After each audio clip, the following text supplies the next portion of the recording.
bail after ride out. It's been a little while. Kind of held off on a video because I was waiting for more information on the Uvalde thing, the mass shooting deal, before I go in casting any kind of judgment on anybody, because the story just keeps changing, and it's just indicative of what the media has become. It's more of a push to get out stuff quickly than to, get an accurate report. And I think they even messed up like a bison goring into the Yellowstone. I mean, these guys mess up everything from the smallest story to the biggest. But with that being said, one, to preface this, I'm unequivocally supporter of the right for people to protect themselves and to own firearms and to carry them and to train and do what needs to be done. And AR-15 especially, AR-15 was probably one of the best platforms for the average person that's ever been created. And if I was there and I had responded to that, I'd have had an AR-15 with me, more than likely, and would have gone after the suspect. But so with that, there was a lot of stories, that the story was just hard to get straight. And I know people were shooting off really quick about it. But, at first it was like, well, he went straight to school and then all of a sudden you realize that he crashed the car, he'd killed his grandma, they'd tried to engage him outside the school, he got in the school, and they said, oh, well, somebody propped the door open. Well, then they didn't prop it open, they closed it, but they didn't lock it. There was a bunch of stuff. There was a board tack unit there, but no, there was just one guy there, and he just heard shots, and he came from getting a haircut. All kinds of weird stuff. There's Frederick Martin. I mean, you don't know what was what at the time. But what I do know, and what I can speak to just in principle on, is that the police made a horrible call and didn't go in after the suspect, and didn't go in there and engage, interdict his actions. They acted as though it was a hostage situation, like a barricaded situation, which is the opposite of, that was a tactic for active shooter like years ago, when it was a little different aspect, when the schools weren't the primary target, when there was other things you could kind of cordon and isolate the suspect, which we've changed that years ago. In fact, when I trained guys on this, police forces and SWAT teams and stuff, on reaction to active shooter, and also to not only in a school but in rural environments. But the first thing you do is in the training, when we go over basic, or I don't know how other people have done it, but when you go over basic officer, because you're not just training these special, you're training the guy, the beat cop, the guy that's doing the patrol, the guy that's going to be responding to these, because it's not going to be special weapons and tactics guys. They get called later. If you're lucky, maybe one's off duty. But one of the things we set up is, everybody having the proper equipment, even if you're off duty. So when you get a call or you hear something or something goes down, that you are able to assist and respond if you happen to be the nearest guy around. So anyway, the first thing you do whenever you get there is when you got to assess the situation, or how you approach it if you are in a car. I mean, I don't want to get into it, but let's just go over the one point that actually makes sense. Is like, when you get there, whether you are in plain clothes and you are reacting to the shooter, or you are on duty reacting to the shooter, your first thing is when you call something in to let people know that you are there doing whatever you're going to do, and then you go in and you stop immediately. You engage the suspect as quickly as possible. You get his attention on you, as opposed to any potential victims around, and you try to neutralize them if you can. If not, you're going to be a bullet sponge, but that's your job. All right. That's just what it is. But hopefully you've trained enough. You have your individual, tactics down pat, and you're able to engage and eliminate the suspect or the criminal or the shooter, whatever you want to call this despicable human being. But the point is, you don't hesitate. You get there, and immediately, because microseconds equal lives in this kind of situation, and it's imperative that you go in there and disrupt his OODA loop, like his mission. You get him reacting to you instead of you reacting to him. So and you could save, even if you were just not even to kill him, but you were able to engage him and somehow stop him from getting in a classroom or stop him from shooting children he's shooting at you, you're saving lives one way or the other. So that's imperative, the reaction to that. Now, I don't want to, I mean, there's probably plenty of analysis on the other aspects to it. I don't want to get too deep in the weeds on the tactics or anything else, because it keeps changing. But anyways, a horrible call from leadership too. And I guess that guy's also now being sworn in as the city council. But a horrible call to stand down people, and then also holding parents back from going in there. If you're not willing to go engage an active shooter, unless, I mean, I guess they were reacting, it was a barricaded event, but it was pretty, I don't know how you come to that conclusion, especially with the current, situation or the historical precedent that's when it comes to schools and whatnot. Anyway, point being, horrible call all in all. And that leads me into another topic, which we'll further into, and even more so in the future here, is what is producing these type of people. It seems to be a crisis of young males in general, and we can, I mean, I'm not casting any blame on the tool, because, I can think of a couple other ways to kill more people than to engage them with a small caliber rifle, a .223, which I don't even hunt deer with. I mean, you can, but there's a lot more effective. Majority of hunting rifles shoot a larger caliber round than that. And that goes to another thing Biden said, which was astounding. That's why I wait and I'm listening.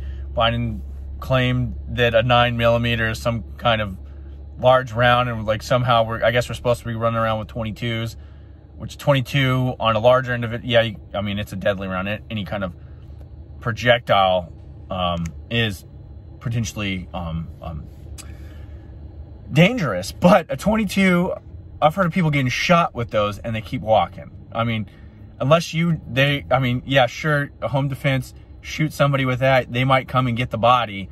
I guess, like he said, they can surgically remove the 22 from that guy, and they can bring the coroner to go get you, because you're gonna die. I almost said the F word there, but he is the dumbest person when it comes to firearms. I think, I don't know. It's one of the stupidest statements I've ever heard. The 9mm somehow a large rifle. Large round. Stupid, man. I mean, the guy's all time on the list of people that are just super ignorant of firearms. Yet he's going to lecture us on who can't. At the same time, sending firearms to civilians in Ukraine, and now sending giant missile systems on the promise that they won't shoot it into Russian territory. The promise. I mean, this guy. I mean, anyway, that's something else. But yeah, we're creating these individuals. And you can't look at the weapon, you can't look at the tools. There's plenty of tools to kill more effectively a lot more people. And it's been displayed in other countries. And it's just one of those things that drives me nuts when in one regard we look at the tool, blame it, and not look at the individual and the people who are creating it. It's like there's some other problem that they know is causing this, but it goes into their agenda, and I believe it has to do with the family, the breakup of the family, the isolation of society, especially when it comes to young males. And they have it rough. I'm going to tell you that right now. In society, the average man, I know you're not supposed to say this, but a man has it a lot tough, especially when it comes to socially interacting, when it comes to just getting around day-to-day life, because now you're just told that you are the problem. And this is one of the primary reasons that, this happens not just to white males. This is a systemic male problem, and I see it affecting a lot of African-American families, because you look at the amount of single motherhood and stuff there, and the lack of fathers, and then you see that greatly in the European community, and it's creating things like this. It happens this guy was, I guess, whatever. Yeah, he was he was Hispanic, I guess, which I, consider pretty much, for the most part, to be European because you're Hispanic. That's neither here nor there. Either way, young males in our society are just walked over. They're told they're the problem from the beginning. They, for the vast majority of them, they lack any kind of social engagement. There's a good probability they don't have a father in the home. So they seek meaning, and sometimes a lot of them don't find it, and they lash out. They don't learn certain norms and like empathetic and logical reasoning, and some way to lash out on that is to lash out from a lack of that, or the breaking up their own family and whatnot, is to usually do acts of violence. And a lot of times, and especially younger, it'll manifest in like them hurting animals and maybe even self-mutilation, which this guy did both. But it's a sad situation. I see it in a lot of kids. I see weird little kinks in guys or young men around the just around the States, of just really eccentric things that are not normal, that are not, you can tell that there's something psychologically just not there. And I, for the most part, whenever I do actually find out, it's always the same profile. Single mom that works a lot. This kid just had this, sit home for the most part, raised by babysitters and daycares and the school system, and never learned anything about being a man. And that's one of the reasons I'm a big proponent of going in the military, is because if you are one of those, which I was going in the military really can train you up and teach you that, or give you some aspects. It won't teach you how to about women, I'll tell you that. It won't. So you can get thrashed. Especially, that's another thing, men. You're looked down upon in the court system, so you gotta watch your back. But if you don't have anybody teaching these things or guiding you through it, you could learn the hard way. And sometimes, for some people that haven't developed any kind of mental fortitude, that can just break you. And I'm not trying to justify what this guy did, or any of these guys do, but we have to understand the causation and some of the things that seem to be some of the common denominators. So then what do you get to? What's the other common denominator? Well, usually there's some kind of antidepressant or something going on there, and that's usually derived from some of their lashing out, and then it's just we'll just medicate them. And there's other psychological effects that we're finding out from a lot of this stuff, and there's a reason why some of these things are illegal. And sorry, there's a guy getting pulled over here. So there's some countries that don't allow you to do so. But if you want to go to a root cause of all this, I'd go to the breaking up of the family, the demonization of males, regardless of race, and young males being isolated socially. A lot of these guys, now don't even have any interaction with women, which is very depressing. Which I've, had, even as you grow up, that still sucks. But because women have changed completely, even since my life, from when I was younger to now, to where it's just just a real shit show if you are trying to have any kind of real relationship with somebody. But so those dynamics. So you think about only probably 10% of men really get a whole lot of attention from women. So you got all these other guys. Now you couple all these factors together, and you're going to get some really strange characters. But anyway, we can leave that alone. That's another side topic for another day. But there's a lot of guys that do some great content on some of this, and they're almost like father figures in the space, trying to help young men, get over all this childhood crap. But anyway, let's go to the markets. So if we look at what was going on in the markets now, I'm going to give a little bit of credit to somebody that, just an official, because we all know that they, most of these guys lack integrity. But Janet Yellen actually said she got something wrong. She said she got the transitory inflation thing wrong. So I'll give her a little bit of credit for that. However, now that you've admitted it, what are we doing to correct it? What's going on? Well, the Fed, as of yesterday, it's June 2nd, they're supposed to be, this is the month, this is D-Day when they're supposed to be doing QT, I guess they're calling it QT2. But they're supposed to be rolling off the balance sheet or selling into the market. We'll see what they actually do. I haven't read the last statement, and they have another meeting here coming up.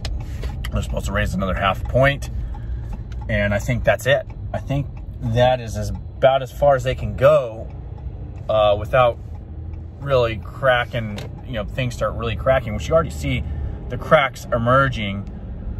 And it's a necessary thing, but when you've got somebody hooked on cheap money, you got the industries and an entire economy hooked on cheap money, and everything's based off the cost of capital being so low. When you raise it, it's going to have an effect.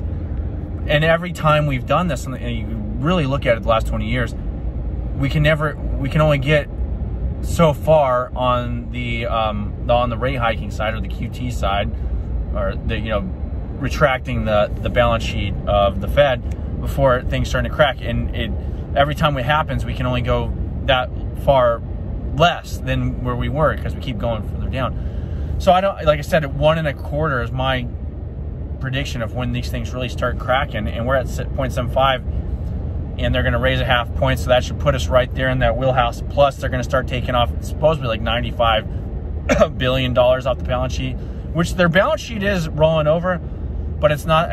From when I looked at the breakdown of the numbers last time, that little minuscule balance sheet reduction was off some other assets that were unspecified. It wasn't off of treasuries or anything that I could tell. But we'll see. There's also, if you look at the reverse repo market, that's looking pretty precarious as well. But we've seen that thing's been crazy for the last couple of years. These are canaries in the coal mine. But we'll start seeing them sucking out some of this liquidity. Now, the ramifications of that, we will see. It'll come in the market. Now the question is for me is like, okay, what's the timeline when Powell's gonna say uncle on this? Or is this more of this is more of a planned collapse in a sense, because you wonder what these people are actually thinking. Because why is every country doing the same stupid monetary policy? Why are they acting the same way and living with the consequences of that? You'd think somebody would try something different. So it leads you to the conclusion that this is all planned to a great degree.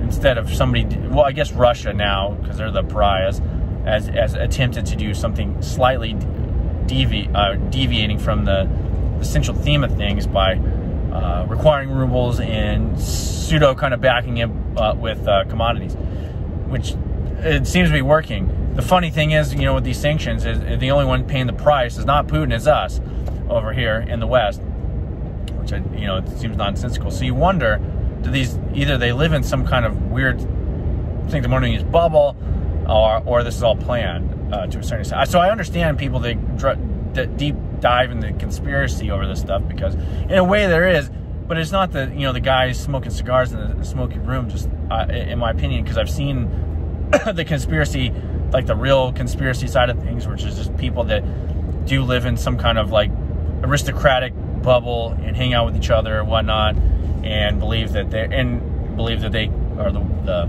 stewards of society in a sense. And but so we need to look now at the next meeting and this next rate hike. We need to look also at the QT.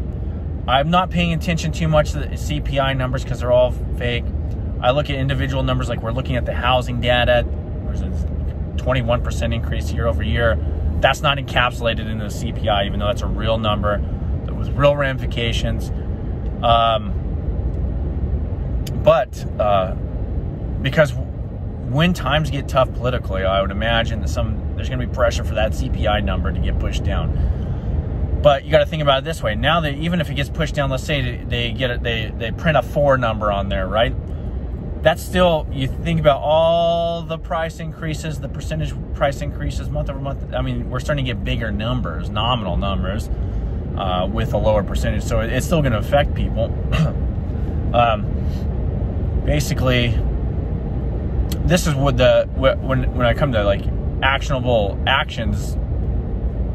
So right now, like I said, I've been short.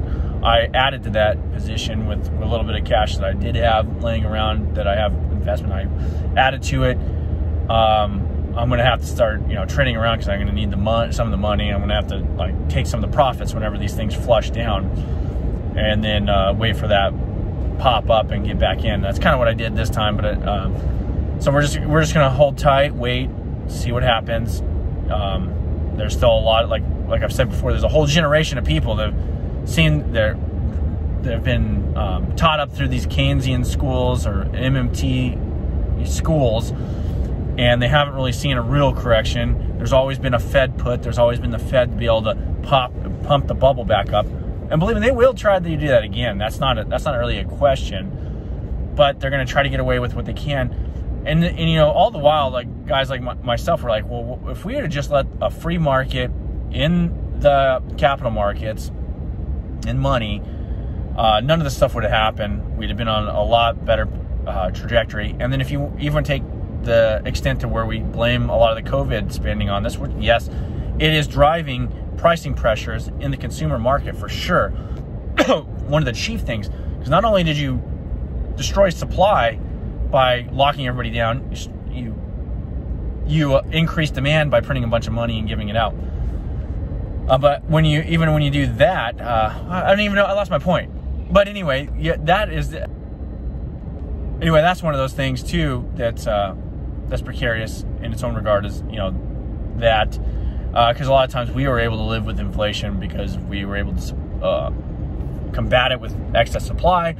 Granted, it was showing up in the financial markets in the past. It was showing up in the housing markets, in various, higher level assets that the average guy doesn't. You wish the average guy had an opportunity to get into, but the average guy normally doesn't have that opportunity. But he can live because he can still maintain a living. He can still afford rent. He can still do these other things. But now we're seeing it in the consumer side of things. But anyway, so QT, which is a deflationary policy, it is sucking money out.